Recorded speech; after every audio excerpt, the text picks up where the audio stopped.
Hello and welcome to Let's Talk, a series of podcasts produced by the Hazel and Betty Ford Foundation on issues related to substance use, issues that matter to us and issues that matter to you, including prevention, research, addiction, treatment, and recovery from substance use disorders. I'm your host, William Moyers, and joining us today is Dr. Joe Lee. Joe, welcome. Thanks for having me again. Thanks for being here again. Our topic today is one that you know a lot about, called vaping. Specifically, what's the harm in vaping? And if you would please, Joe, for our audience, describe a little bit of what is vaping. Well, vaping just means turning some liquid or a dry thing into a vapor, basically, a mist that then you can inhale. And so it's become popular in different arenas, mainly with nicotine, but also with marijuana some. And there are lots of other chemicals that you can technically vaporize. And so there's technology that's used to turn things into a kind of mist. And there's a lot of science behind that.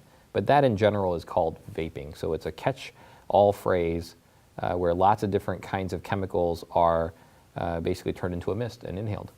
You're the medical director of our youth continuum for the Hazel and Betty Ford Foundation. And so much of your focus obviously is on youth. Are you seeing a lot of youth vaping?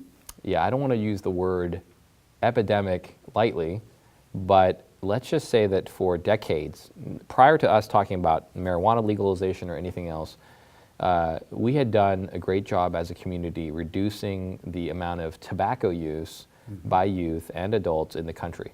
And tobacco use in the country had been dwindling for the past 2 or 3 decades. And I think it's safe to say that this vaping culture and the economics behind vaping has completely eradicated those gains. And you're seeing many people take to vaping because they see it as a safer alternative. It was initially marketed to people who were heavier smokers so that they could get off of tobacco products. And it was believed to be less carcinogenic. And certainly some of the chemicals are less carcinogenic or toxic to us.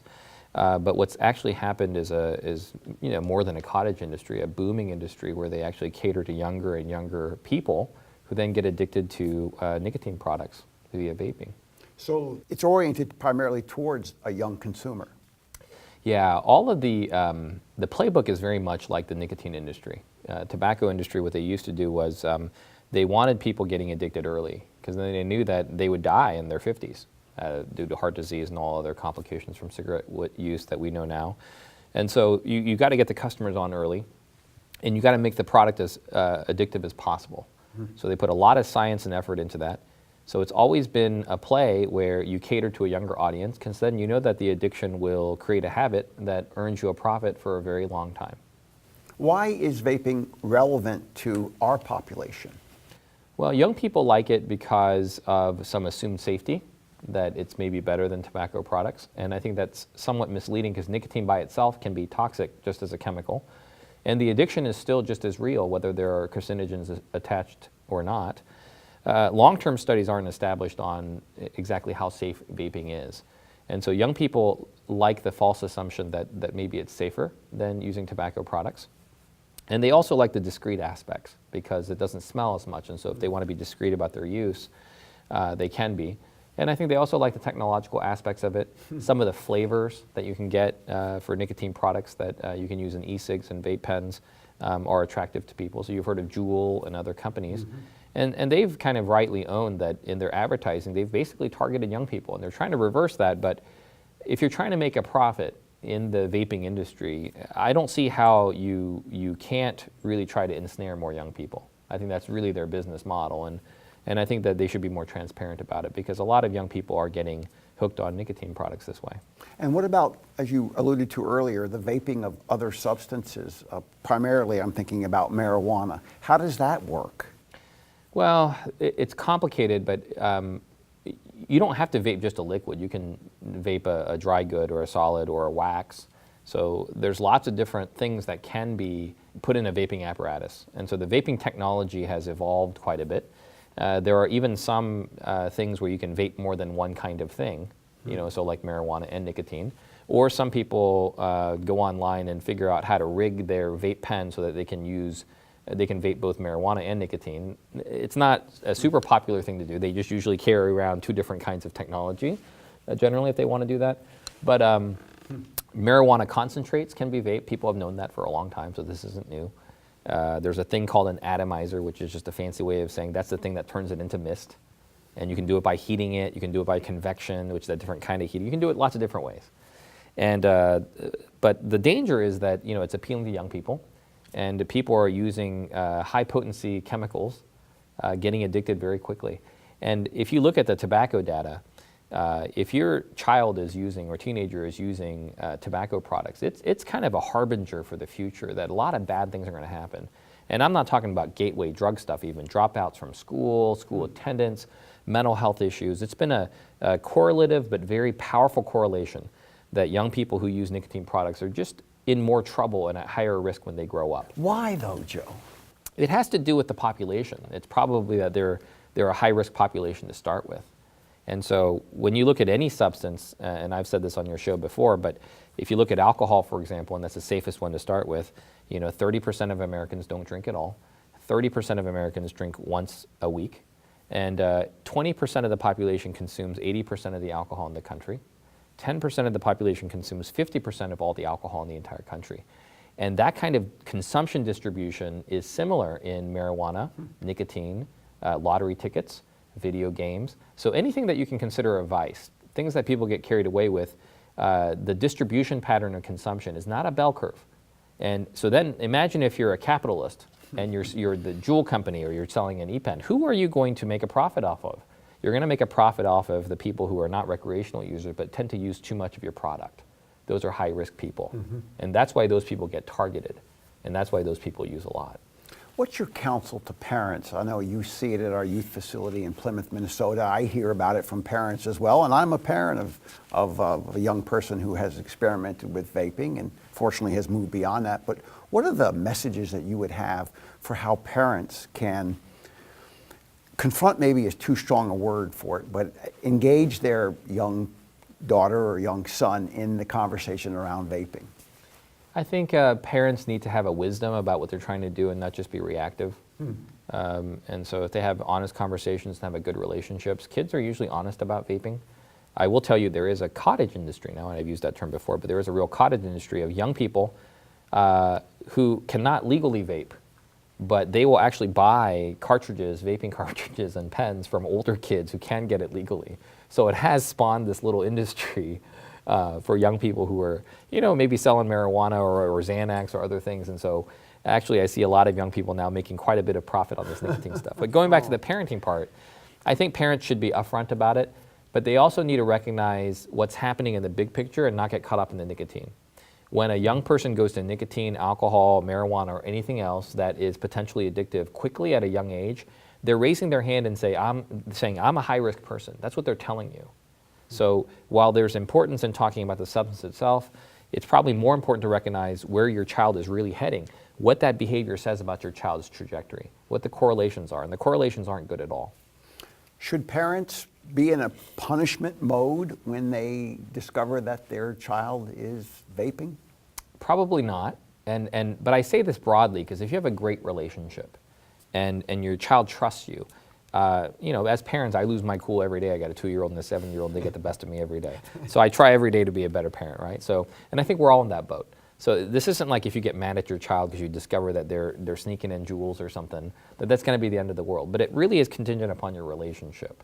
But as a broad arching tactic, going really aggressively just puts it all underground, and they're not going to tell you the truth anyway. And that's probably not the kind of relationship you want. What do you see among our youth population? Do they come in the door with nicotine dependence, specifically vaping being an issue? Yeah, we see a lot. In fact, it's become a huge problem because the potency is pretty strong. And there's a huge science in what kind of atomizer you use, how many milligrams are of nicotine are in the cartridge, the pH balance of the vapor or the smoke that you inhale. There's a huge science to it. So it's not all apples to apples, but let's just say that they're getting high quantities of nicotine and they're getting addicted at a very young age. And they're very blind to the toll that's going to take on them later in life. And so a message that seems to really work for young people is showing them the truth that from a capitalistic standpoint, they're suckers. They're that 10 to 20% that are being preyed upon. They don't know it, but they're the ones that are going to give all their money, harm their health for decades on end to feed an industry.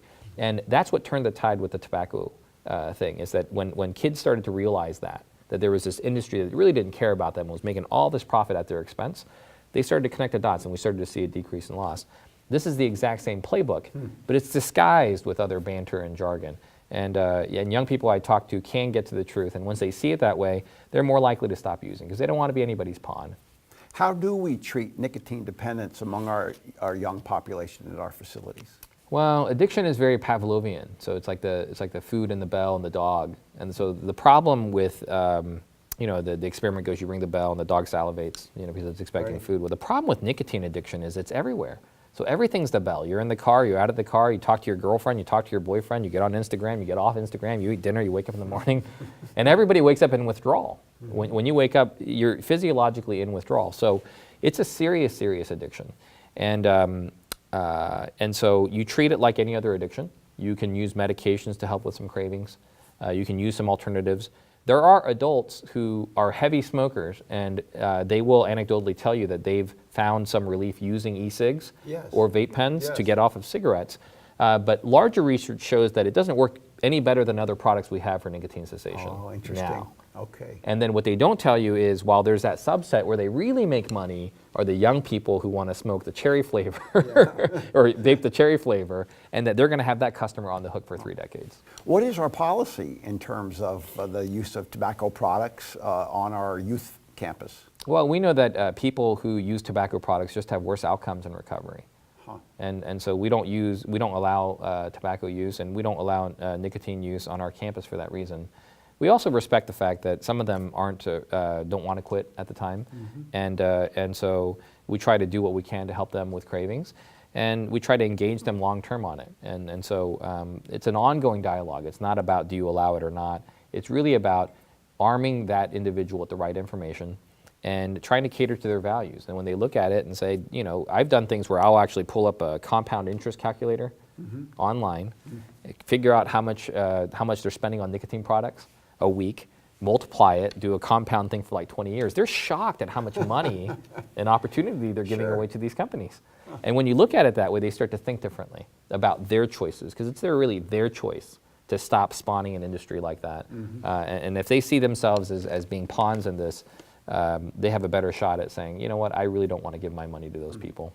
Is there any good news out there today as it relates to the trends around vaping or the trends around substance use in general with the young people? I know parents feel overwhelmed in so many ways, that whether it's technology or the debate about the legalization, or actually the legalization of marijuana or vaping, that they're just getting it from all quadrants now.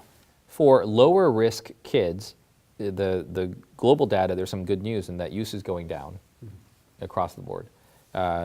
With the exception of nicotine products and maybe marijuana, but use is going down, not a tremendous amount, but we're making an impact. It means that some of the things we're doing works. It means that young people read the news, they pay attention to things. And so for lower risk kids, maybe even some moderate risk kids, I think we're making an impact. I think the higher risk kids are getting lots of confusing messages. They're the ones that I think parade the kind of false health messages about e-cigs or marijuana or other drugs. When they used to have health benefits of alcohol and back in the news, and that's been largely debunked, but the only people that used to come to my office saying wine was good for you were the people that drank too much. Nobody else really cared. So we have the same dilemma with high-risk youth. But for other youth, I think we are making a bit of an impact. That's a good note to end our conversation on today. Dr. Jolie, thank you for taking the time to share your experience, strength, and hope with our listeners and our viewers today. It's never easy, but being a parent in today's generation sure is worth it, as long as the parent can hang in there and continue that communication with the parent. And we want to thank you for lending your expertise to us today. Thank you. On behalf of all of us at the Hazel and Betty Ford Foundation, I'm your host, William Moyers. Thank you for joining us again, and make sure you tune in for another edition of Let's Talk, a series of podcasts on the issues that matter to our community today. Thank you.